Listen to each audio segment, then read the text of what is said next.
இவரது மகன் மனோஜ் இருதய கோளாறு ஏற்பட்டு சமீபத்தில்தான் மரணமடைந்தார். மனோஜ் தாஜ்மஹால், வருஷமெல்லாம் வசந்தம் உட்பட பல படங்களில் நடித்திருக்கிறார். மகன் மனோஜ் மீது தீராத பாசம் கொண்டவர்தான் பாரதி ராஜா. மகன் மனோஜ் மரணத்தின் போது, மகனே, எனக்கு கொள்ளி வைக்க வேண்டிய நீ உனக்கு கொள்ளி வைக்க வைத்துவிட்டியே என கண்ணீர் விட்டு கதறியது தமிழ் ரசிகர்கள் அனைவரையும் மனம் கலங்க செய்திருந்தது. முன்னதாகவே இயக்குனர் பாரதி ராஜா நுரையீரல் தொற்று ஏற்பட்டு சென்னை அமைந்தகரையில் உள்ள ஒரு மருத்துவமனையில் தீவிர சிகிச்சை பிரிவில் அனுமதிக்கப்பட்டிருந்தார். இதன் பின்னர் மருத்துவர்களின் மிகப்பெரிய முயற்சியால் அவர் மீண்டு வந்தார். இந்த நிலையில் மகன் மனோஜ் மரணத்திற்கு பிறகு பாரதி ராஜா மனநிலையில் மிகவும் தளர்வடைந்து இருக்கிறார்.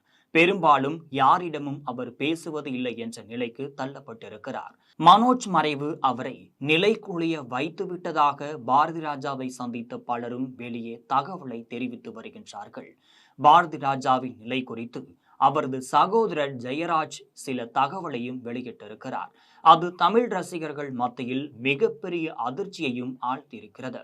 அதாவது பாரதி ராஜா தனது மகன் நினைவில் எப்போதுமே கண்ணீர் வடித்தும் வருகிறார். கடந்த 3 வருடங்களாகவே அவரது உடல்நிலை சரியில்லாமல் இருக்கிறார்.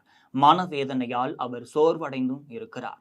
மனோஜ் நினைவால் தன்னுடைய நினைவாற்றல் அவர் மெல்ல மெல்ல இழந்து வருகிறார். அவருக்கு எப்போதாவது நினைவாற்றல் வருகிறது, மற்றபடி நினைவில்லாமல் இருக்கிறார்.